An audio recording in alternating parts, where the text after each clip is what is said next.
من الشيطان الرجيم. بسم الله الرحمن الرحيم.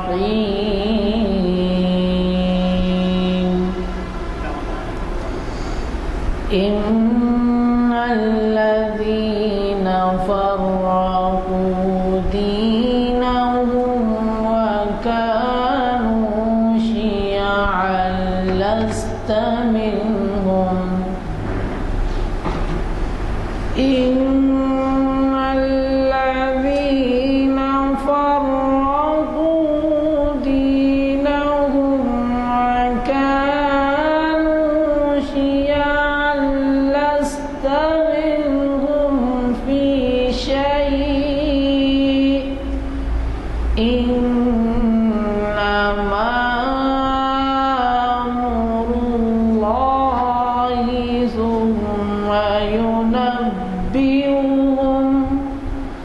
ثم ينبئهم بما كانوا يفعلون.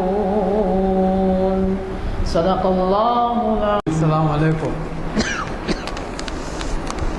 اب آپ کی خدمت میں آج کا عنوان اور مقرری صاحب کا تمید آپ کے سامنے پیش کر رہا ہوں.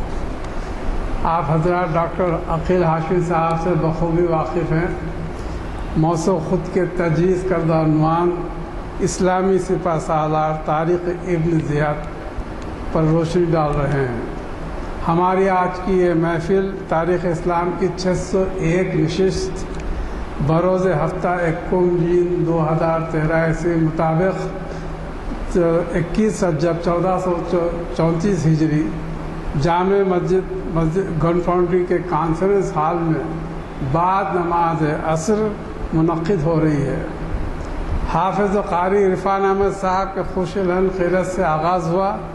میں ڈاکٹر عقیل ہاشمی صاحب سے گزارش کرتا ہوں کہ وہ شہ نشین پر تشریف لائیں اور ہمیں اپنے خطاب سے مخاطب فرمائیں. وبرکاتہ. اعوذ باللہ من الشیطان الرجیم. بسم اللہ الرحمن الرحیم.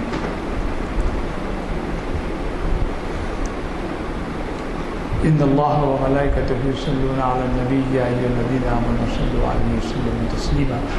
اللہم صل علی سیدنا مولانا محمد وعلی آلہ وسلم. بزرگوں، دوستو، تاریخ اسلام کی یہ نشست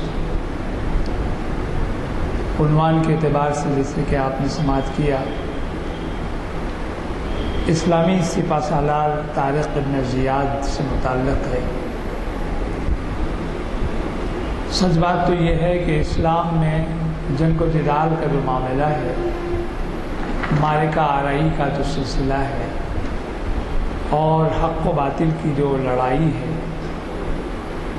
اس سلسلے میں سب سے پہلے بات آپ کے ذہن نشین رہے کہ اسلام نے معرکہ آرائی میں کبھی پہل نہیں کی،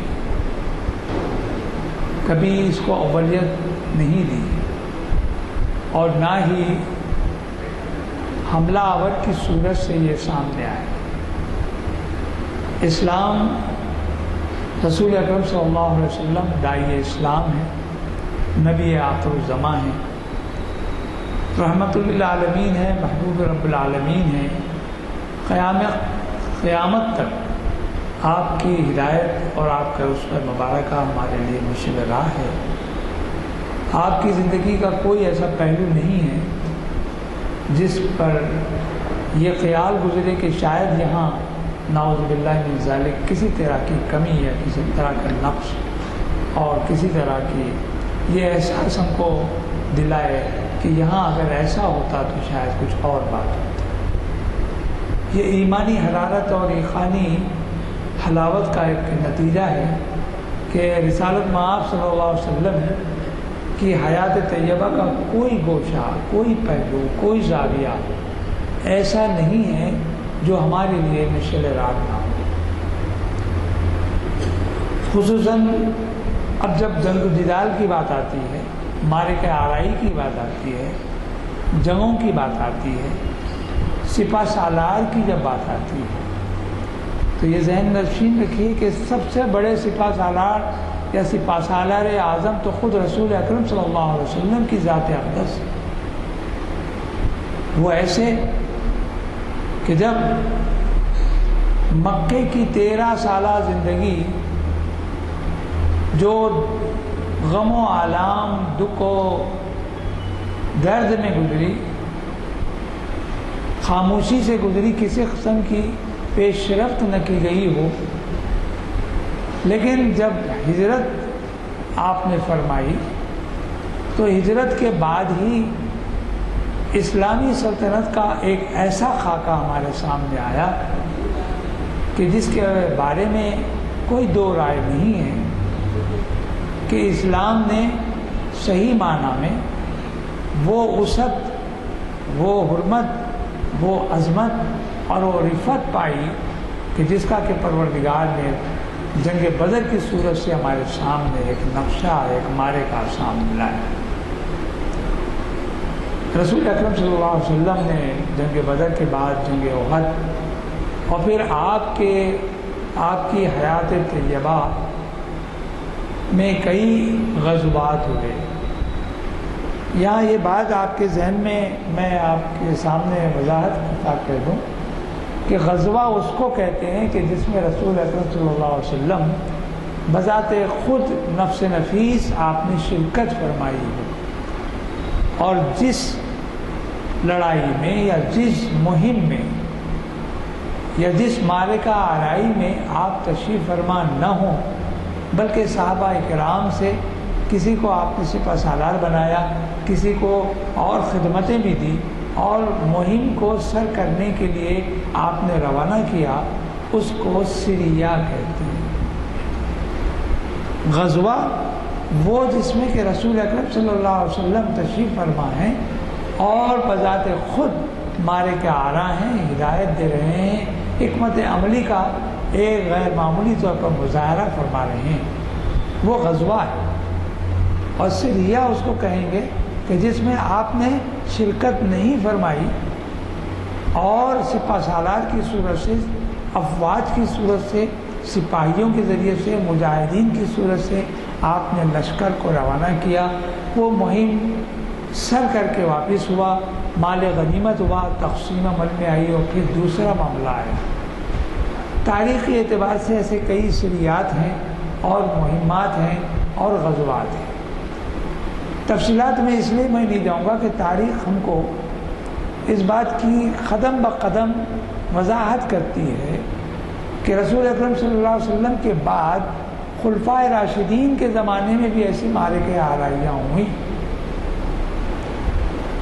حضرت ابوبکر صدیق کے زمانے میں ہوئی، حضرت عمر کے زمانے میں ہوئی، حضرت عثمان اور حضرت علی، بلکہ حضرت علی کے بعد جب امیر معاویہ بھی خلیفہ کی حیثیت سے سامنے آئے تو آپ کے زمانے میں بھی کئی معرکہ آرائیاں ہوئیں، اور حضرت امیر معاویہ کو یہ اعزاز بھی حاصل ہے کہ آپ نے خشکی کے علاوہ، یعنی بری لڑائیوں کے علاوہ آپ نے بحری لڑائیاں یا سمندری بیڑوں کا اہتمام فرمایا۔ ذہن نشین یہ بات رکھیے کہ جب معرکہ آرائی ہوتی تو خشکی میں لڑائی ہوتی تھی، لیکن حضرت امیر معاویہ نے بری بحرے کے ساتھ ساتھ بری کے ساتھ بحری بیڑے آپ نے اس کو تیار فرمایا۔ سلسلتاً اب یہ بات میں آگے بڑھاتا ہوں کہ حضرت امیر معاویہ کے بعد تاریخ کا ایک سیاہ دور بھی آیا درمیان میں، جو یزید بن معاویہ کی صورت سے معرکہ آرائی ہوئی، اور کربلا کا ایک واقعہ جو ذکر ہوا وہ خود ایک الگ واقعہ ہے۔ کربلا کا ایک ایسا عظیم سانحہ ہے، ایک ایسا حادثہ ہے جو تاریخ میں سیاہ باب کی صورت سے ہمارے سامنے آتا ہے، لیکن وہیں کربلا کی صورت سے ایک عزم، ایک ارادہ اور خدا کی راہ میں جد و جہد کرنے کا ایک عظیم سمجھے کہ نظریہ ہمارے سامنے آیا کہ للہیت اور ملوکیت کے بارے میں کیا ہمارے ذہنوں میں بات آئی۔ یزید کے بعد اب وہاں سے بنی امیہ کا ایک خاندان خلافت پر متمکن ہوا یا خلیفہ کہلایا، امیر المومنین کی صورت سے اصحاب آتے گئے۔ تو ایسے موقع پر یہ یاد رکھنا چاہیے کہ رسول اکرم صلی اللہ علیہ وسلم نے اپنے آخری زمانے میں اسامہ بن زید کو سپہ سالار بنایا، لیکن وہ مہم ابھی جا نہیں سکی کہ آپ کا وصال ہو گیا۔ اسامہ بن زید بن حارثہ کے صاحبزادے ہیں۔ حضرت ابوبکر صدیق رضی اللہ تعالیٰ عنہ جب خلیفہ وقت بنے تو سپہ سالار کی صورت سے آپ نے وہ مہم کو پھر سے تازہ کیا اور اسامہ بن زید کو سپہ سالار ہی مقرر کردہ رکھا، کیونکہ آپ نے فرمایا کہ آپ کا انتخاب تو رسول اکرم صلی اللہ علیہ وسلم نے کیا ہے، جبکہ اسامہ بن زید بہت کم عمر ہے، چھوٹی سی عمر ہے، جبکہ بڑے بڑے تجربہ کار صحابی موجود ہیں۔ بعضوں نے اس پر ایک اعتراض تو نہیں کہہ سکتے، لیکن ایک بات یہ کہی کہ اسامہ بن زید سے بھی زیادہ قابل اور تجربہ کار صاحب سیف و قلم موجود ہیں، ان کے بجائے اسامہ کی بجائے کسی اور کو اگر اس مہم کے لیے مقرر کیا جائے تو مناسب، لیکن حضرت ابوبکر صدیق نے اس پر رضامندی ظاہر نہیں کی، کیونکہ آپ نے فرمایا کہ اسامہ بن زید کا انتخاب تو رسول اکرم صلی اللہ علیہ وسلم نے فرمایا ہے۔ پھر وہ مہم سر ہوئی۔ حضرت عمر کا زمانے میں بھی ایک ایسی بات آئی کہ ساریہ جو تھے ایک مہم میں گئے ہوئے تھے۔ میں سپہ سالاروں کی کیفیت بیان کر رہا ہوں، آپ کے ذہن میں خالد بن ولید بھی آئیں گے کہ خالد بن ولید کو تو رسول اکرم صلی اللہ علیہ وسلم نے سیف اللہ کا خطاب دیا، اللہ کی تلوار کہا تھا۔ حضرت علی بھی تو کبھی کبھی آپ کو بھی کمینڈنگ کا موقع دیا گیا حکمت عملی کے اعتبار سے، سرکار موجود ہیں، لیکن سپہ سالار اعظم کے رہتے ہوئے کہ ایک مہم کے لیے، ایک معرکے کے لیے حضرت علی کو بھی اس کی سرکردگی کے لیے مقرر کیا گیا، جسے جنگ خیبر کے بارے میں مشہور۔ تو ساریہ کہیں لڑائی ہو رہی تھی۔ حضرت عمر کا عالم یہ ہے کہ جمعہ کا خطبہ آپ منبر پہ کھڑے ہو کر آپ خطبہ عنایت فرما رہے ہیں کہ اچانک آپ کی زبان سے نکلا کہ یا ساریہ الجبل الجبل، حالانکہ خطبہ کچھ اسی اور موضوع پر ہو رہا تھا، لیکن حضرت عمر نے دوران خطبہ یا ساریۃ الجبل الجبل کا آپ آواز دی، نعرہ لگایا۔ نماز ہوئی، نماز کے بعد بعض اصحاب نے حضرت عمر سے دریافت کیا کہ یا امیر المومنین، آپ نے دوران خطبہ میں ساریہ کو جبل کی طرف اشارہ کرتے ہوئے آپ نے آواز دی، آخر یہ کیا معاملہ؟ تو حضرت عمر نے فرمایا کہ ایک مہم سر کرنے کے لیے ساریہ وہاں لڑائی کے لیے پہنچے ہیں، یہاں سے کئی میل دور کے فاصلے پر وہ موجود ہیں، لیکن ان سے اس طرح کی غفلت ہوئی کہ وہ پہاڑ کی طرف زیادہ توجہ نہیں دے رہے تھے، جبکہ پہاڑ کے پیچھے غنیم یا دشمن کے ایک دستہ یا دشمن کا ایک لشکر وہاں موجود تھا۔ تو میں نے ان کو توجہ دلائی کہ تمہاری معرکہ آرائی میں بھی اس جبل کی طرف بھی خیال رکھا جائے تاکہ لشکر سے آپ کو پسپائی نہ ہو، شکست سے آپ دوچار نہ ہو، آپ پریشان نہ ہو، اور اسلامی لشکر غیر معمولی طور پر اپنی جسارت، اپنی جرأت بتاتے ہوئے، اپنی بہادری اور اپنا حق و باطل کی لڑائی میں حق کا سر بلند کرتے ہوئے اسلام کا بول بالے کے لیے تیار ہے۔ یہ میں نے اس لیے کہا کہ اسامہ بن زید ہوں کہ خالد بن ولید، ابو عبیدہ بن جراح ہوں کہ حضرت علی، اور پھر اسامہ بن زید ہو کہ ساریہ، یہ تمام سپہ سالار ہیں جو اسلامی سمجھے نہج پر میں نے ابتدا میں آپ کو ایک بات کی طرف اشارہ کیا کہ ہمیشہ مسلمانوں کے مارے کے آرائی میں اس بات کا خیال رکھا گیا. رسول اکرم صلی اللہ علیہ وسلم نے ہدایت فرمائی کہ اپنی طرف سے پہل نہ کیا جائے. جب کوئی تم پر حملہ آور ہو تو اپنی دفاع کے لیے جس قدر بھی تم کو مارے کا آرائی کرنا پڑے اس کے لیے تم کو تیار رہنا پڑے. اور دوسری بات یہ کہ اسلام کی تبلیغ کے لیے جب کبھی کسی دشمن سے مقابلے کے لیے آپ کو آمادہ ہونا پڑے تو وہاں 3 باتوں کا خیال ضرور رکھا جائے. وہ یہ کہ پہلی شرط اس کے سامنے یہ پیش کی جائے کہ اسلام قبول کرو کیونکہ یہی دین حق ہے. الدین عند اللہ الاسلام، اللہ کے پاس جو دین ہے وہ اسلام ہے، اور اسلام کا بول بالا ہی سب سے بڑا منشا پروردگار کا ہے. رسول اکرم صلی اللہ علیہ وسلم کی بعثت اور قیامت تک کے آنے والی نسلوں کے لیے اسلام ہی سب سے زیادہ بہتر اور اعلیٰ درجے کا مذہب ہے، خدا کی خلق کے لیے اور رسالت کی پابندی اور پیروی کے لیے. پہلی شرط یہ کہ تم مسلمان ہو جاؤ تو ہم آپس میں بھائی ہو جائیں گے، تم پھر سے لڑائی کا کوئی موقع نہیں ہے. دوسری بات یہ شرط کے طور پر کہ اگر مسلمان ہونے میں تم کو پس و پیش ہے تو پھر یہ بات ذہن نشین رکھو کہ ہم تمہارے ذمہ دار رہیں گے، ہم تمہاری نگرانی کریں گے، تم جزیہ دو، ہمارے تحت آ جاؤ، اپنے آپ کو سرنڈر کرتے ہوئے اپنے آپ کو ہمارے نزدیک ہماری پابندی میں، ہماری ذمہ داری میں، ہمارے زیر اثر آ جاؤ تاکہ ہم تمہاری حفاظت بھی کریں. یہ اور بات ہے کہ تم کسی اور دین پر رہو، دین پر آنے کی ضرورت نہیں ہے، لیکن دین پر نہ آؤ تو ہماری ذمہ داری میں، ہماری پناہ میں آ جاؤ.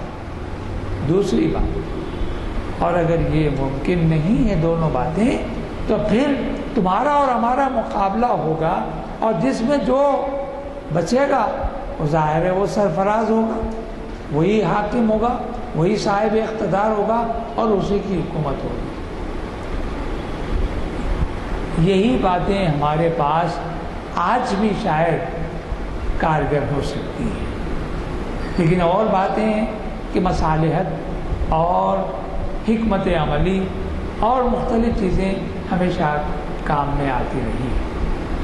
یہاں تاریخ ابن زیاد سے متعلق مجھے گفتگو کرنا ہے تو میں آپ کو بتاؤں کہ امیر معاویہ کے بعد یزید اور یزید کے بعد درمیان میں کچھ ہنگامہ بھی رہا. عبداللہ ابن زبیر بھی کچھ دنوں کے لیے خلیفہ ہوئے. یہ زبیر بن عوام کے صاحبزادے تھے. آپ کو بھی خلافت کا موقع ملا تھا. اسی دور میں، اسی ہنگاموں میں ایک مختار ثقفی بھی اٹھا تھا جس نے حضرت علی کی کرسی کو اپنی بنیاد بنا کر حضرت امام حسین کے شہادت کا اس نے بدلہ لینے کی ٹھانی اور بڑے مارے کے اپنے سر کیے.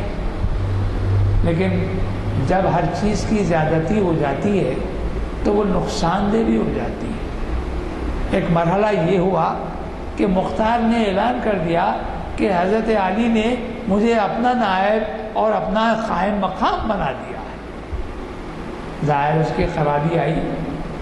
اس کے جواب میں مروان بن حکم جو اسی بنی امیہ کے سلسلے کا ایک شخص، اس نے اس سے بڑا لوہا لیا، بلکہ اس کا مقابلہ کیا اور اس کو شہید کر دیا، اس کو مار ڈالا. مختار ثقفی کا خاتمہ ہوا اور مروان بن حکم خلیفہ کی حیثیت سے آئے. لیکن زیادہ دن یہ اپنی حکومت کو یا اپنے اقتدار کو یا اپنی سندھی خلافت کو وہ قائم نہیں رکھ سکا اور اس کے بعد اس کا انتقال ہوا. اس کا بیٹا عبد الملک بن مروان، یہ نام آپ کو یاد رکھنا ہے. یہ ایک تاریخ ہے ہماری اسلامی تاریخ ہے۔ دوستو بزرگوں، یہ یاد رکھیے کہ تاریخ دراصل کیا ہوتی ہے، ماضی کے جو واقعات ہیں، ہمارے اسلاف نے جو کارنامے انجام دیے ہیں، انجام دینے کا وجہ کیا تھی، اس میں حکمت عملی کیا تھی، آخر وہ کیا وجہ تھی کہ معرکے آرائیاں بھی ہوئی، حکومت کے اندر اقتدار بھی ملا، اقتدار سے بے دخل بھی ہوئے، انتظامات بھی ہوئے، اصلاحات بھی ہوئے، ترقیاں بھی ہوئی، ہم اقسام کی چیزیں ہیں۔ ان سب سے واقفیت تاریخ کے ذریعے سے ہو سکتی ہے۔ اگر آپ تاریخ پڑھتے ہیں تو دراصل اپنے ہی آب و اجداد کی قصے کہانیاں نہیں بلکہ ان کے واقعات کی آپ اعادہ کرتے ہیں، ان کے واقعات کو دہراتے ہوئے اپنی زندگیوں میں انقلاب لا سکتے ہیں۔ اسی وجہ سے کہا گیا کہ تاریخ پڑھیے، کیونکہ ہر شخص کی ایک تاریخ ہوتی ہے، ہر قوم کی، ہر فرقے کی، ہر جماعت کی، ہر ایک کی ایک تاریخ ہے۔ اگر کسی صاحب کا نام معین الدین ہے، اگر میں ان سے پوچھوں کہ بھیا آپ کے والد ماجد کا نام کیا ہے، تو اگر وہ کہیں کہ نصیر الدین ہے تو میں مان لوں گا۔ جبکہ اگر میں کہوں گا جناب احمد عبد القادر آپ کے والد کا نام ہے، انہوں نے کہا کہ نہیں میرے والد کا نام احمد عبد القادر کیوں ہو سکتا ہے، میرے والد کا نام تو نصیر الدین ہے اور میرا نام معین الدین ہے۔ تو معلوم ہوا کہ آپ کے والد کا نام، پھر دادا کا نام اور پھر پردادا کا نام اور اس کے آگے آگے آپ پورے خاندان یا شجرے کا نام دہراتے ہوئے اس بات کا دعویٰ کریں گے کہ یہ میری تاریخ ہے، یہ میری نسل ہے، یہ میرا نسب ہے۔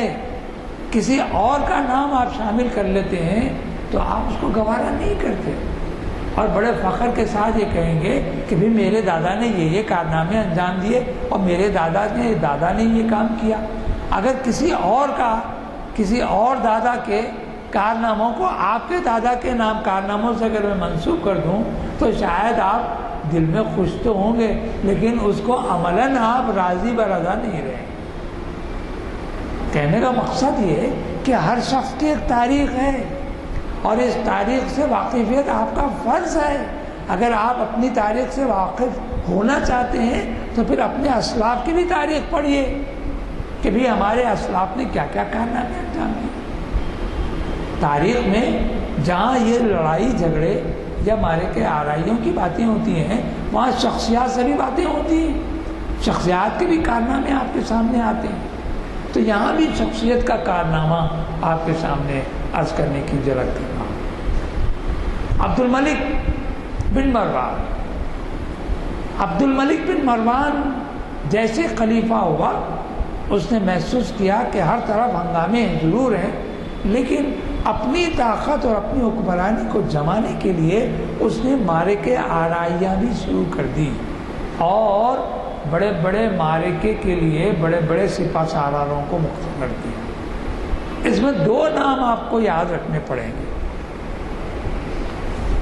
ایک مروان بن حکم کا زمانہ تو گزر گیا سمجھ لیجیے، لیکن عبد الملک بن مروان کے زمانے میں جب عبد الملک سے حکمراں ہوا، بنی امیہ کا خلیفہ ہوا، تو اس نے کیا کیا، مشرق اور مغرب کے وہ علاقے جس پر اسلامی تسلط قائم ہو گیا تھا، کوفہ ایک خاص مقام ہے، آپ کو یاد ہوگا کہ کوفہ کس لیے مشہور ہے۔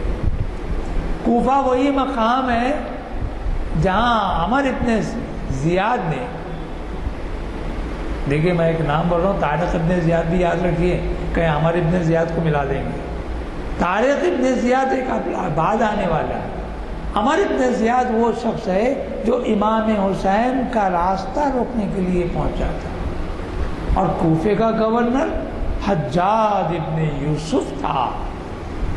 حجاج ابن یوسف ثقفی خاندان کا شخص، حجاج ابن یوسف اس قدر ظالم اور جابر تھا کہ اس نے بلا کسی وجہ، بلا کسی قصور اور بلا کسی سمجھے کہ تعزیر کے، اس نے 1,00,000 کے قریب مسلمانوں کا قتل کر دیا۔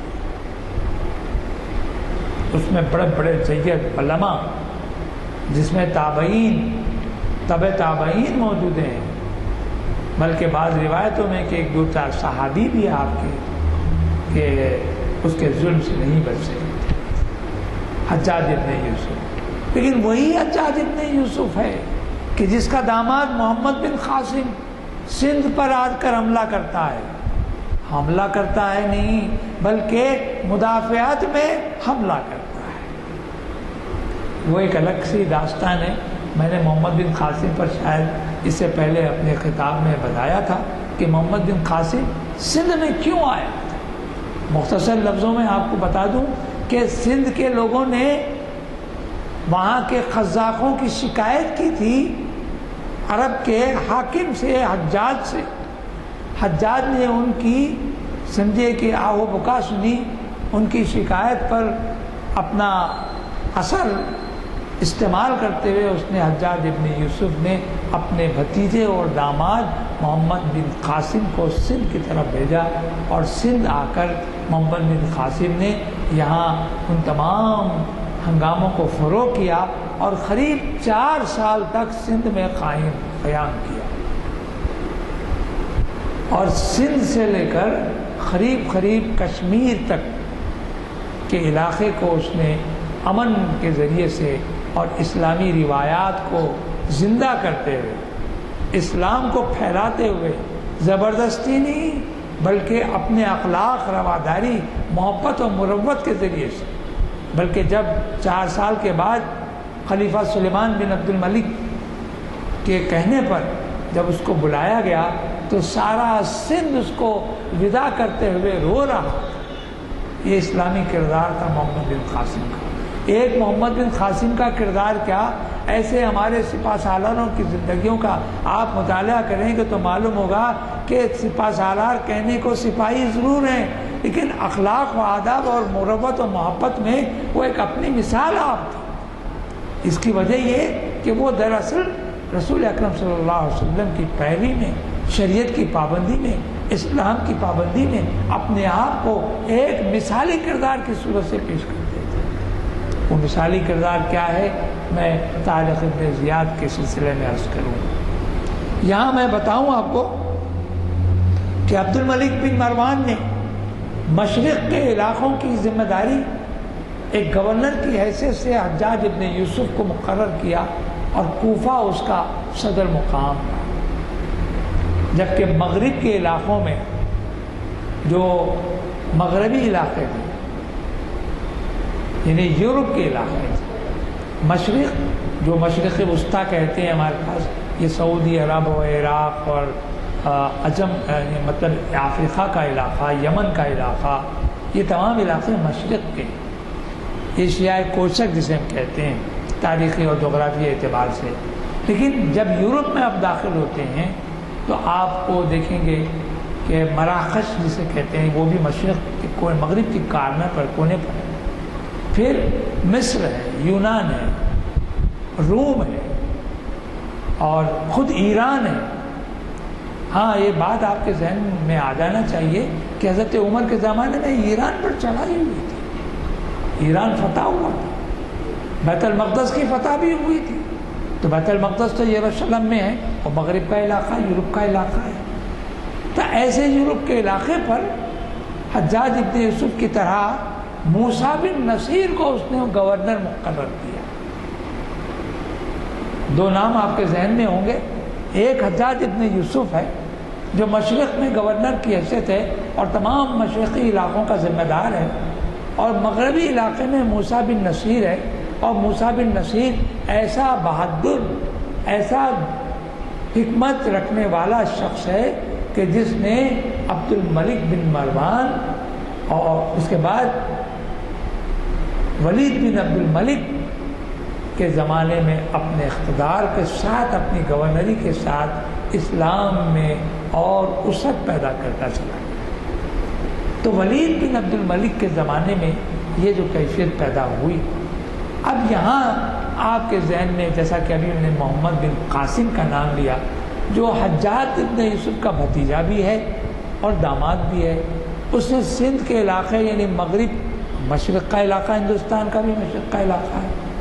موسیٰ بن نصیر نے بھی مراکش اور دیگر علاقوں پر اپنے تسلط کو قائم رکھنے کے لیے، اسلامی فتوحات کو وسعت دینے کی خاطر اس نے ایک بربری نسل کے غلام کو تیار کیا۔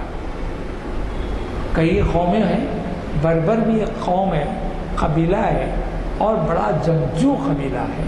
افریقہ کے علاقوں میں بربر ایک یاد رکھیے، بربری قوم قبیلے کا ایک شخص جس کا نام ہے طارق ابن زیاد۔ عجیب بات یہ ہے کہ اتنا بڑا سپہ سالار جس نے اندلس یا خرطبہ اور تلیطا ایسے مقامات کا اس نے فتح کے ذریعے سے اپنی بہادری کے جھنڈے گاڑ دیے، اس کی تاریخ پیدائش تاریخ میں نہیں ملتی، بلکہ یہاں تک بھی تاریخ کے اگر آپ اوراق کھنگالیں گے تو اس کی موت کا بھی ہم کو پتہ نہیں ملتا، کیونکہ تاریخ کے پردے ایسے دبیز پردے اس کی شخصیت پر لوگوں نے ڈال دیے کہ اس کی کھنگالنا یا اس کی تلاش کرنا ذرا دشوار نظر آ رہا ہے۔ خیر یہ ایک الگ بات ہے، لیکن موسیٰ بن نصیر کا یہ بربری قبیلے کا غلام، یہ غلام کیا معاملہ، عجیب معاملہ ہے، اس ہندوستانی نہیں بلکہ عالم میں، بلکہ تاریخ میں غور کر کے دیکھیں آپ تو قوموں میں غلاموں اور کنیزوں کی خرید و فروخت عام تھی۔ آپ بولیں گے وہ کیا ہوا؟ آپ کو کیا قصہ یوسف یاد نہیں ہے؟ قصہ یوسف علیہ السلام بھی تو غلاموں کی صورت سے بیچ دیے گئے۔ تو معلوم ہے کہ پیغمبروں کے زمانے میں، قدیم زمانوں میں، تاریخ ما قبل تاریخ جو واقعات ہمارے سامنے آتے ہیں اس میں بھی اس بات کا ذکر ملتا ہے کہ اپنے کام کاج کے لیے، اپنی خدمتوں کے لیے آدمیوں کو خریدا جاتا تھا، ان کو غلام کی حیثیت سے اپنے محلوں میں رکھا جاتا تھا۔ عورتیں ہوتی تو ان کو کنیزوں کی حیثیت سے ان کو پالا پوسا اور ان کی خدمت لی جاتی تھی۔ اور ایسے ایسے غلام بھی ہمارے سامنے آئے ہیں کہ جن کی بہادری، جن کی حکمت عملی اور جن کی سمجھے کہ دانائی اور فراست ہمارے پاس تاریخ ساز ہو گئی۔ اب آپ دور کیوں جائیے، ہندوستان میں خود دیکھ لیجیے، خاندان غلامان نے تو حکومت کر دی ہندوستان پر۔ ہندوستان میں اسلامی سلطنت کو قیام کرنے والا بھی قطب الدین ایبک ایک غلام تھا، شمس الدین التمش بھی ایک غلام تھا، ناصر الدین محمود بھی ایک غلام تھا، یہ غلام بلبن بھی ایک غلام تھا۔ یہ وہ غلام ہیں کہ جن کے سامنے غلامی بھی شاید شرمندہ ہو جائے، ان کی عظمتوں کے آگے بڑی بڑی دانائیاں بھی سر جھک جاتی تھیں۔ تو طارق ابن زیاد مغرب کے علاقوں میں موسیٰ بن نصیر کا ایک ایسا سپہ سالار ہے کہ جو تاریخ اسلام میں اپنا ایک عجیب، منفرد، انوکھا، غیر معمولی اور یادگار کردار اس نے ادا کیا۔ اب آپ کو بتاؤں ہے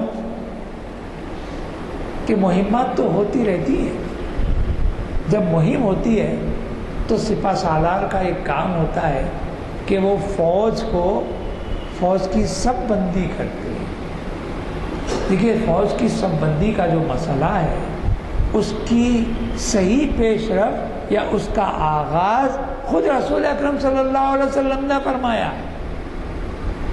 بدر کے موقع پر آپ نے جو سب بندی فرمائی ہے اس میں آپ نے نام دیے، میمنہ، میسرہ، خلد اور پھر ہراول دستہ پہلا آگے جانے والا دستہ۔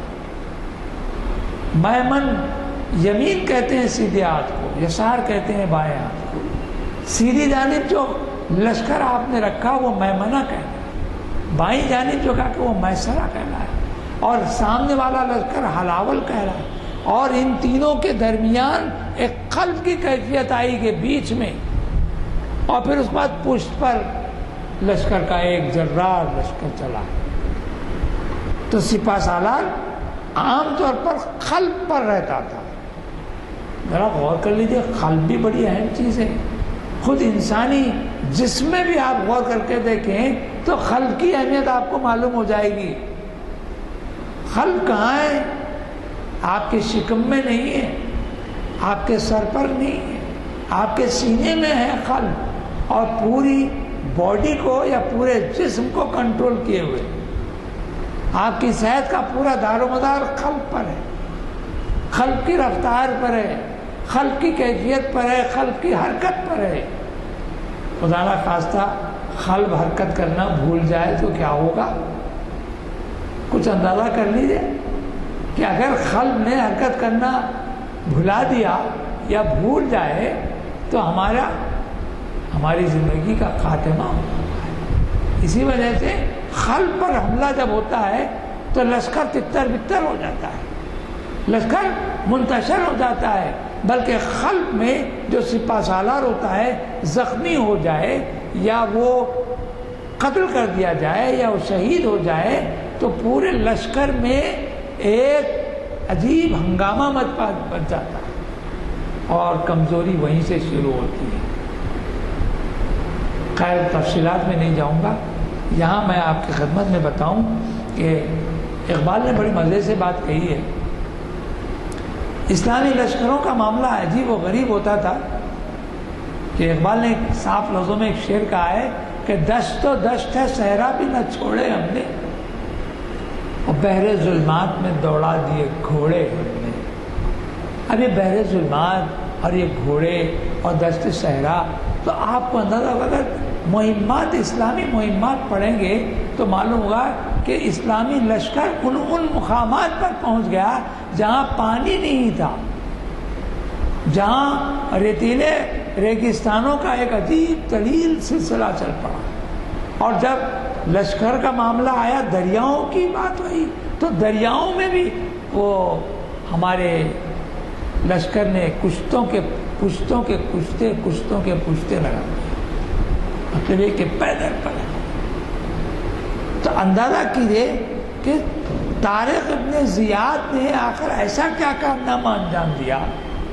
یہ وہی کارنامہ ہے جو حجاج ابن یوسف کے داماد اور محمد بن قاسم نے ادھر سندھ کے علاقے میں انجام دیا. اور طارق ابن زیاد نے اندلس میں کیا.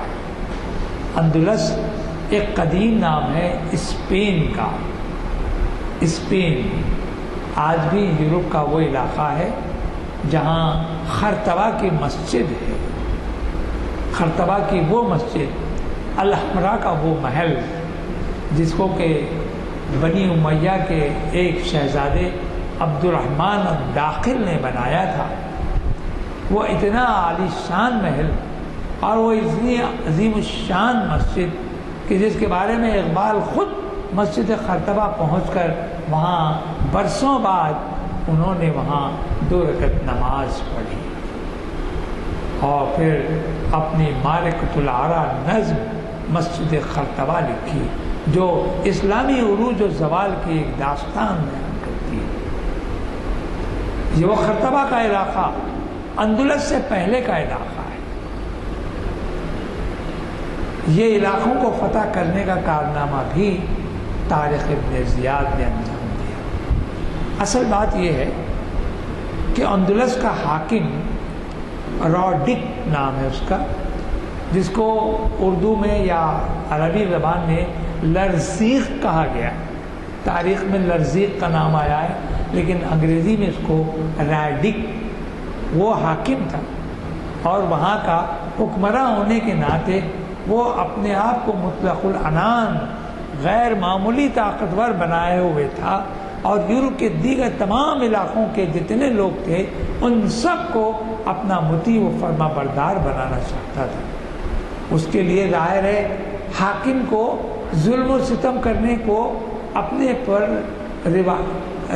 روایت سمجھتا ہے اور رواج دیتا ہے کہ وہ ظلم و ستم کا عادی ہوتا ہے. کچھ لوگ اسلامی مزاج کو سمجھتے ہوئے عیسائی، کچھ وہاں کے رہنے والے یہودی، ان لوگوں نے جب اسلام کی رواداری دیکھی، سنی اور ان کی زندگیوں میں اس کا عمل دخل دیکھنے میں آیا تو انہوں نے موسیٰ بن نصیر کے پاس آ کر اس بات کی شکایت کی کہ رائلک ہم پر ظلم و ستم کرتا ہے اور غیر جا اور بے جا ہم پر ظلم و ستم کرتے ہوئے اپنی حکومت کو اپنی مضبوط بنایا جا رہا ہے. اس جانب اگر آپ کچھ توجہ کریں تو شاید عوام کو راحت ملے گی. موسیٰ بن نصیر چونکہ گورنر تھا، اس نے سمجھا کہ عجیب بات دیکھنے میں آئی کہ حاکم کے حکم کی پابندی کرنا اس زمانے کا ہر چھوٹا بڑا اپنا فرض سمجھتا تھا، حالانکہ میلوں دور رہتے تھے. اگر وہ اس سے انحراف کر دیتے یا ان سے اختلاف کرتے اور اپنے نزدیک جو فوج یا طاقت تھی اس کا مظاہرہ کر کے بغاوت کرتے تو شاید خلیفہ کو دور تک پہنچنے کے لیے فوج کو بھجانے کے لیے وقت لگتا تھا اور شاید کوئی نہ کوئی بغاوت ہو کر کوئی نیا امیر بادشاہ بن سکتا تھا. لیکن عجیب بات ہے کہ اسلامی اقدار جو ہیں، اسلامی کردار یہ بتاتے ہیں کہ کوئی بھی حاکم کہ آپ کتنی ہی دور کیوں نہ ہو، وہ اپنے خلیفہ یا اپنے حاکم اعلیٰ کا بہت ہی مطیع و فرما بردار ہوتا تھا. موسیٰ بن نصیر چاہتا تو حکم دے سکتا تھا کہ جائیے اور وہاں امن و امان قائم کیجیے اور رائلک کا مقابلہ کیجیے اور اسلام کو پھیلائیے. جی نہیں، اس نے خلیفہ کو لکھا کہ خلیفہ سے اجازت طلب کی کہ میں قرطبہ کے علاقے میں اور دیگر علاقوں میں، مراکش کے علاقے میں جو بدعملی پھیلی ہوئی ہے اس کو فروغ کرنا چاہتا ہوں اور اس کے لیے آپ کی اجازت ہو تو میں اپنا لشکر روانہ کروں. حاکم اعلیٰ خلیفہ ولید بن عبد الملک نے اس کی اجازت دی اور ولید بن عبد الملک کی اجازت پر اس قافلے اس لشکر کے لیے تیاری کے لیے موسیٰ بن نصیر نے سوچا کہ کس کو بھیجا جائے. ایک اور سپاہی کو بھی بھیجا، مغیث نام ہے اس کا. لیکن مغیث جب پہنچا تو اتنی کمزور اس کے ساتھ جمعیت یا لشکر تھا کہ رائلک کی فوج نے اس پر حملہ کیا اور اس کو بھگا دیا. یہ تجربہ موسیٰ بن نصیر کے لیے بڑا کاری ثابت ہوا. وہ اس نے کہا کہ ایک ایسے شخص کو بھیجا جائے جو یقیناً نہ صرف بہادر ہے بلکہ حکمت عملی بھی رکھتا ہے. چنانچہ اس کی نظر اپنے ہی غلام پر پڑی اور یہ بربری غلام طارق ابن زیاد جب سامنے آیا تو اس نے کہا کہ میں ایک لشکر کو تمہارے حوالے کر رہا ہوں اور پر امید ہوں کہ اندلس کا علاقہ اسلامی پرچم سے ہمارے زیر نگیں آ جائے. پروردگار عالم کا بھی مشیت کچھ اور ہوتی ہے. اسلامی تاریخ بھی ہم کو کچھ عجیب باتیں بتاتی ہے. آپ کو سن کے خوشی ہوگی کہ جب طارق ابن زیاد اندلس کی طرف چل پڑا تو اس کے ساتھ زیادہ لشکر نہیں تھا. آج کی بنیادوں پر اگر میں کہوں تو محض 7,000 کا لشکر تھا. جب یہ لشکر چل پڑا تو معلوم ہوا ادھر رائلک کو کہ طارق ابن زیاد کا لشکر، اسلامی لشکر اندلس پر حملہ آور ہونے کی کوشش کر رہا ہے. اس نے تمام جمعیت کو اپنے تمام بات گزاروں کو اس بات کا پابند کیا کہ اپنے پاس کے علاقوں کے سپاہیوں کو وہ بھیج اور اسلام کے خلاف ایک مہماتی انداز میں ایک غیر معمولی لشکر تیار ہوا اور اس لشکر کی تعداد قریب 1,00,000 کی تھی. 1,00,000 کدھر اور 7,000 کا لشکر کدھر. لیکن طارق ابن زیاد اور ان زیالوں کا جوش و خروش اور وہ مہم کا اثر کرنے کا انداز دیکھیے کہ جب طارق ابن زیاد جب پہنچتا ہے اس پہاڑی کے نزدیک جس کا نام ہے جبل الطارق، جس کو انگریزی میں جبرالٹر کہا جا رہا ہے آج، وہ ایک پہاڑی تھی اس وقت جبل الطارق میں، جبل کہتے ہیں پہاڑ کو، اور یہ جبل الطارق بعد میں اس کا نام ہوا۔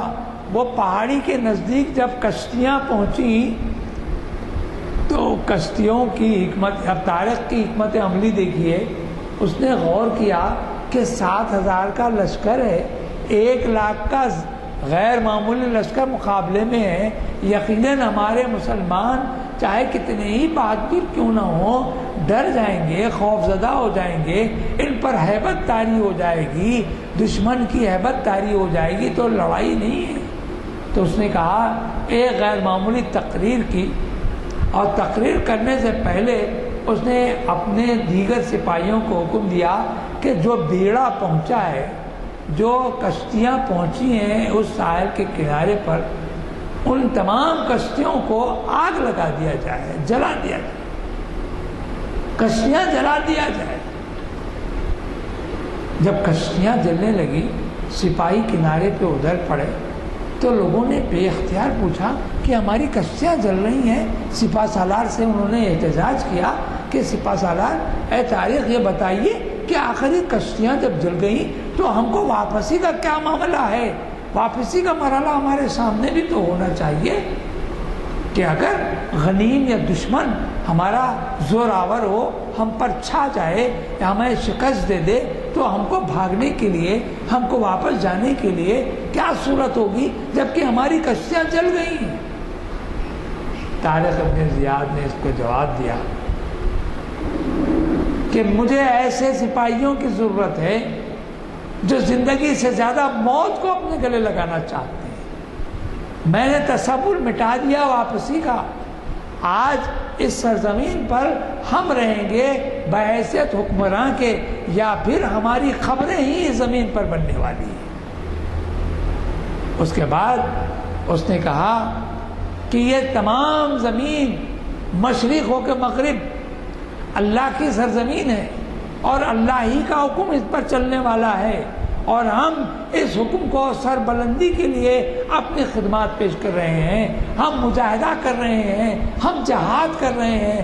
اسلامی سپاہی جہاد کے لیے تیار ہوا ہے، وہ موت کو گلے لگاتا ہے، وہ زندگی کی تمنا نہیں کرتا، بلکہ زندگی کے بعد، موت کے بعد والی زندگی پر یقین رکھتا ہے۔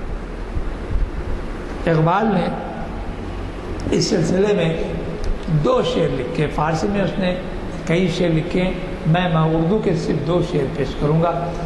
اقبال نے ترانہ ملی میں ایک شعر لکھا کہ مغرب کی وادیوں میں گونجی اذاں ہماری، مغرب کی وادیوں میں گونجی اذاں ہماری، اور تھمتا نہ تھا کسی سے سیل رواں ہمارا، کسی سے بھی تھمتا نہیں تھا۔ سیل کہتے ہیں طوفان کو، وہ طوفان جو رواں دواں ہے، چلتا ہے، مسلسل چلتا رہتا ہے۔ تو انہوں نے کہا کہ تھمتا نہیں تھا، تھمتا نہ تھا کسی سے سیل رواں ہمارا، ہمارا جو طوفان تھا وہ کسی سے تھم نہیں سکتا تھا۔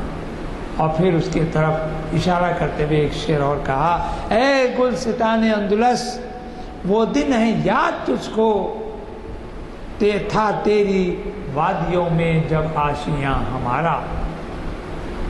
ایک شعر انہوں نے یہاں بھی لکھا تھا ہندوستان کے لیے کہ اے آب رود گنگا وہ دن ہے یاد تجھ کو، اترا تیرے کنارے جب کارواں ہمارا۔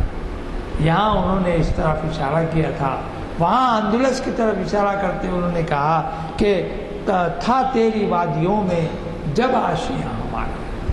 یہ آشیاں بنانے کا جو طریقہ اختیار کیا طارق ابن زیاد نے، کچھ اور نہیں بلکہ اپنی جان سے زیادہ عزیز موت کو اس نے گلے لگایا۔ اور پھر تاریخ ہم کو یہ بتاتی ہے کہ اندلس کا فاتح طارق ابن زیاد جب آگے بڑھتا ہے تو 1,00,000 کی فوج اس قدر تتر بتر ہو گئی، ان کو اندازہ نہیں ہوا کہ مسلمان کس انداز سے حملہ آور ہو رہے ہیں اور اس پر وہ لوگ پسپائی کی طرف ان کو ڈھکیل رہے ہیں۔ میں نے ابتدا میں کہا کہ ہراول دستہ ہوتا ہے، میں منع ہوتا ہے، میں سرا ہوتا ہے، خلف کی کیفیت الگ ہوتی ہے، اور اس طرح حکمت عملی سے طارق ابن زیاد نے فوج کو آگے بڑھایا کہ دشمن یہ سمجھنے پہ مجبور ہو گئی کہ آخر ان کے ساتھ کتنی فوج ہمارے سامنے کھڑی ہے۔ ایک پیدر پہ لشکر چلا آ رہا ہے اسلامی، اور عیسائی اور یہودی پریشان ہو کر بھاگ رہے ہیں۔ یاد رکھیے، تنخواہ دار جو فوج ہوتی ہے وہ کبھی سرخ رو نہیں ہوتی۔ کیوں؟ اس لیے اس کو کوئی تنخواہ کی فکر ہوتی ہے، وہ سمجھتی ہے کہ مہینہ گزر جانے کے بعد مجھے تنخواہ ملے گی، میں اپنے اہل و عیال بال بچوں کے ساتھ کچھ اچھے زندگی گزاروں گا۔ رہا سپاہی زیادہ ضرور ہوں، سپاہی کا کام ضرور ہے کہ لڑنا، لیکن لڑنے کے معنی یہ نہیں کہ جان سے چلا جانا۔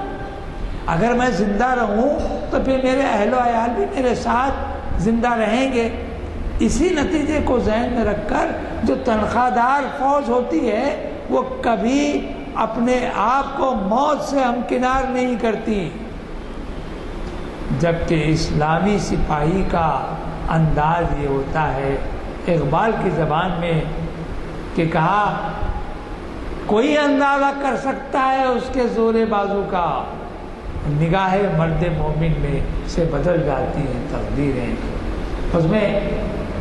اس میں ایک بات کہا اقبال کی، اس لیے اقبال کو پڑھیے کبھی کبھی تو معلوم ہوگا کہ اقبال کہ ایک جگہ لکھا کہ بے تیغ مومن ہو تو بے تیغ بھی لڑتا ہے سپاہی، کہ بے تیغ لڑنا کس اندازے سے؟ بے تیغ لڑنا کیا مانے؟ بغیر تلوار کے لڑنا۔ یہ لڑنا اس وجہ سے ہے کہ اپنی حکمت عملی سے زیادہ خدا کی راہ میں اپنی جان کو قربان کرنا ہے، اور یہ قربانی کا سبق، قربانی کا انداز اور ایثار اور اپنے آپ کو جان دینے کا جو منشا پروردگار نے سکھایا ہے، وہ سکھانے والے معلم اول رسول اکرم صلی اللہ علیہ وسلم کی کیفیت کے ساتھ ہمارے سامنے آتے ہیں۔ تو سپہ سالار اول تو رسول اکرم۔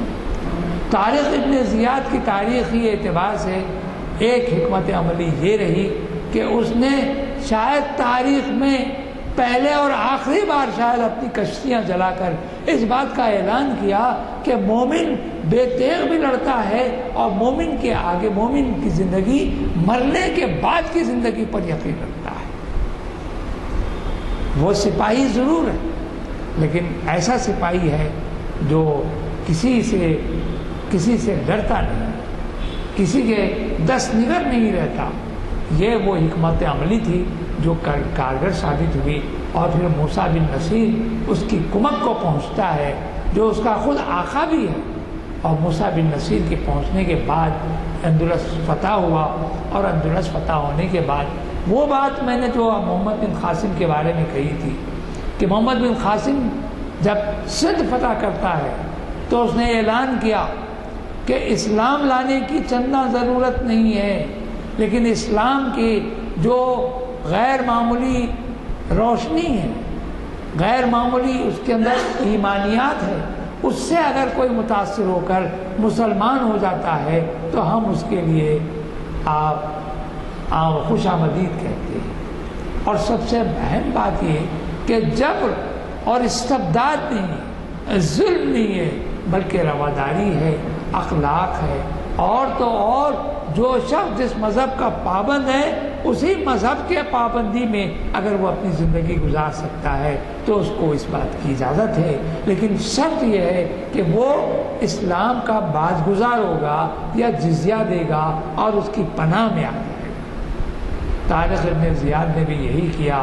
یہودیوں اور عیسائیوں کو اس بات کی اجازت تھی کہ وہ اپنے مذہب کی پابندی کریں، لیکن اسلام کے اندر اسلام اختیار کرنا چاہتے ہیں، اسلام قبول کرنا چاہتے ہیں تو ان کو خوش آمدید کہا جاتا تھا۔ اور پھر اگر ان کے مسائل ہیں تو اسلامی عدالتوں میں ان کے مسائل کا حل نہیں تلاش کیا جاتا تھا، بلکہ ان کے مسائل کو انہی کے مذہبی سمجھی عدالتوں میں اس کو پورا کیا جاتا تھا۔ یہی نہیں بلکہ اس نے اس بات کا بھی اعلان کیا کہ غریب اور بوڑھے، بچے، عورتیں، مرد جتنے ہوں گے ان پر بغیر کسی جرم و خطا کے ان کا قتال نہ کیا جائے، اور سبز درختوں کو نہ کاٹا جائے، کھیتیاں جلائی نہ جائیں، بستیوں کو اجاڑا نہ جائے، جبکہ یہ دیکھا جاتا تھا، یہ دیکھا گیا تھا قدیم میں، پرانے زمانے میں اور اسلام سے پہلے بھی، اور خود اسلام کے زمانے میں بھی، جب دیگر قومیں فتح پاتی تھیں تو اپنے دشمن کے تمام بستیوں کو جلا دیتی تھی، ان پر ظلم و ستم ڈھاتی تھی، ان کی عورتوں کے ساتھ استحصال کیا جاتا تھا، بوڑھوں کو اور بچوں کو مارا جاتا تھا، قتل کر دیا جاتا تھا۔ تہذیب سے اپنے آپ کو دور رکھتے ہوئے وہ بربریت کا اور وحشیانہ طرز اختیار کرتے تھے، جبکہ اسلام اس بات کی ان کو کبھی اجازت نہیں دیتا تھا۔ طارق ابن زیاد کے بارے میں ایک بات یہ بھی یاد رکھیے کہ طارق ابن زیاد نے وہ کارنامہ انجام دیا کہ شاید اس کے بعد سے آج تک کیا رہتی قیامت تک بھی آنے والا یہ جذبہ، یہ کیفیت کا پیدا کرنا ذرا ممکن نظر نہیں آتا۔ حالانکہ ایسے کئی ہمارے درمیان سپہ سالار گزرے اور انہوں نے بڑے بڑے کارنامے انجام دیے، لیکن ایک انفرادیت طارق ابن زیاد کے ساتھ منسوب ہو گئی اور وہ یادگار ثابت ہوئی، اور اس کا کشتیوں کا جلا دینا۔ جب ہم کسی گفتگو میں کسی بات کے بارے میں کہنا چاہتے ہیں، جب بے نیازی کا اظہار کرنا چاہتے ہیں یا اپنے آپ کو ایک محتاج اور نادار ثابت کرنا نہیں چاہتے ہیں، تو ہم اپنی زبان سے یہ فوری کہہ دیتے ہیں کہ ہم نے اپنی کشتیاں جلا دی۔ ایک ایسا مقولہ تیار ہو گیا جس کے ذریعے سے ہم یہ بتا سکتے ہیں کہ اسلامی حریت، حرمت، عزت، قدر و منزلت اور مجاہدانہ زندگی کا کیا طرز ہو سکتا ہے۔ یقین مانیے اسلامی تاریخ کا یہ ایسا باب ہے جہاں جو خونین باب ضرور ہوگا، لیکن اس خونین باب کے درمیان میں جو مصلحتیں، جو کیفیتیں، جو قدر و منزلتیں ہمارے سامنے آتی ہیں، ان میں ایسی شخصیتیں بھی سامنے آتی ہیں کہ جن کو ہم یاد کرنا ہمارے لیے بہت ضروری ہو جاتا ہے۔ آج کی نسل کو ان واقعات سے وابستگی اختیار کرنا چاہیے، خصوصاً ہمارے نوجوانوں کو، تاکہ یہ پتہ لگے کہ ہمارے آبا و اجداد نے کس طرح اپنا سپاہیانہ زندگی گزارا اور مجاہدانہ زندگی گزارنے کے ساتھ ساتھ اسلامی اقدار کو، رسول اکرم صلی اللہ علیہ وسلم کی ہدایت اور آپ کی پیروی کو اپنے لیے اس طرح مشعل راہ بنا کر اپنی زندگی گزارا کہ جس کے آج تک ایک مثال قائم کی جا سکتی ہے، اور رہتی دنیا تک اس مثال کو زندہ اور تابندہ بنانے کے لیے طارق ابن زیاد ہی نہیں بلکہ اسلامی سپہ سالاروں کی ایک تفصیلی، ایک عظیم سمجھے کہ کہاں ایک داستان ہمارے سامنے آ سکتی ہے۔ وصلی اللہ تعالیٰ علی خیر خلقہ محمد وآلہ وصحبہ اجمعین برحمتک یا ارحم الراحمین والحمد للہ رب العالمین۔ حضرات، آپ کو خود اندازہ ہوا ہوگا کہ ایسے خطاب کے لیے کس قدر محنت و جانفشانی کی ضرورت ہوتی ہے۔ اگر اسی کا ہم مطالعہ کرنا چاہیں تو شاید کئی دن لگ جائیں، لیکن ایک نچوڑ کے طور پر آپ کے سامنے پیش کیا گیا، اور یہ ایسی مثالیں ہیں کہ رہتی دنیا تک یہ کام آئیں گی، اور شاید اس وقت سے آج تک جب کہ تاریخ نے یہ حکمت عملی جنگ کی اختیار کی تھی، کوئی اور مثال نہیں ملتی۔ اللہ کا شکر ہے کہ ہماری تاریخ میں اس طرح کے واقعات موجود ہیں اور ہمیں ان سے استفادے کا موقع ملتا ہے۔ یہ ہمیں دعوت فکر دیتے ہیں اور ان پر عمل کرنا ہمارے لیے ضروری ہے۔ جو جذبہ اس سالار کا تھا اس سے ہم بہت کچھ سیکھ سکتے ہیں، یہ نہیں کہ صرف جنگ کے لیے ہی بلکہ عزم اور دور اندیشی اور اس طرح کے کئی اس سے اسباق ملتے ہیں۔ اللہ تعالیٰ کا ہم شکر ادا کرتے ہیں کہ ہمیں ایسی محفل میں اس نے شرکت کا موقع دیا جس میں ایسے اسکالرس ہمارے لیے غوطہ زن ہوتے ہیں تاریخ کے گہرائیوں میں اور ہمیں استفادے کا موقع دیتے ہیں۔ 2-3 اعلانات سنیے۔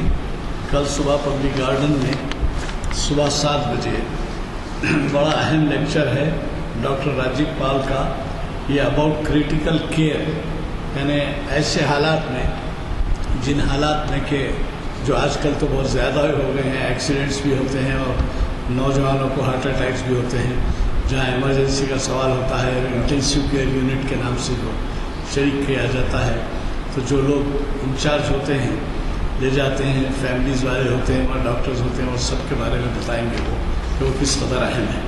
تو لہٰذا کل صبح 7 بجے اس کا اصول ایک چیز میں بتاتا ہوں آپ کو، ایک مہینے میں 30 × 24 720 گھنٹے ہوتے ہیں، اور 720 گھنٹے میں اگر آپ 1 گھنٹہ نکالیں تو ماہرین کو سن سکتے ہیں، اور وہ ماہرین بھی کیسے ہوتے ہیں؟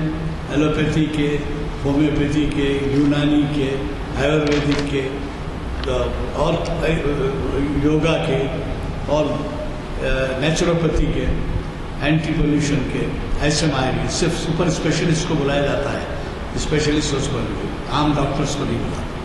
تو آپ اندازہ لگائیے کہ وہ کس قدر اہم ہے، اور آپ جب کسی ڈاکٹر کے پاس جاتے ہیں تو پہلے ایڈوانس میں بکنگ کرانا پڑتا ہے، 300 400 500 روپے دینا پڑتا ہے، 2 3 چکر کاٹنے پڑتے ہیں۔ یہاں پر آپ کو سوال کرنے کا بھی حق ہے، اگر کسی قسم کا آپ مسئلہ اٹھائیں تو وہ جواب دیں۔ ایک تو یہ اعلان ہے۔ دوسرا، ہاں، اس کے بارے میں 200 لیکچرز کی ایک کتاب بھی چھپی ہے ابھی حال میں، اور وہ 200 لیکچرز ماہرین فن کے ہیں، اور یہ کتاب جو ہے 17 سال پر محیط ہے، ماہانہ لیکچرز۔ تو اس میں جو ہے اس کے دراصل دام 375 رکھی ہے ایسوسیشن نے، لیکن 300 روپے میں یہ اویلیبل ہے۔ دوسرے، آسان اردو کے نام سے محمد انور الدین کی ایک بڑی اہم کتاب ہے، کوئی زیادہ دام نہیں ہے اس کے، ہر گھر میں ہونی چاہیے، کیونکہ آج کل ہمارے نوجوانوں کو اور بچوں کو اردو نہیں آتی۔ یہ آسان اردو دراصل 900 روپے کی کچھ ہے، مطلب یہ 120 کی ہے، لیکن یہ 60 روپے میں ہے، 60 روپے میں ہے، ہر گھر میں ہونی چاہیے، کیونکہ کم از کم ایسے وقت میں جب کہ کچھ بچوں کو آپ بتانا چاہیں، سکھانا چاہیں، سیکھ سکتے ہیں۔ اور ایک ابھی حال میں ایک تصنیف ہماری کچھ یادیں کچھ باتیں کے نام سے اخباروں میں بھی اس کی دھوم ہے، اور یہ جو ہے 375 روپے کی ہے، لیکن یہ یہاں پر 250 روپے میں آپ کو فراہم کی جا رہی ہے۔ ضرور لیتے جائیں، اس کے بارے میں آپ کو اندازہ ہوگا کہ پچھلے 100 سال یا اس سے بھی بڑھ کے اس میں جو ہے ہمارے اسلاف کے کیا کارنامے ہیں اور سبق آموز واقعات ہیں، طنز و مزاحیات ہیں۔ تو بہرحال آپ حضرات ہماری ہمت افزائی کرتے ہیں، اس بات کا خیال دنیا ربنا ظلمنا انفسنا وان لم تغفر لنا وترحمنا لنكونن من الخاسرين رب اجعلني مقيم الصلاة ومن ذريتي ربنا تقبل دعاء اغفر لي ولوالدي وللمؤمنين يوم الحساب وصلى الله تعالى على خير خلق محمد وعلى اله وصحبه اجمعين برحمتك يا ارحم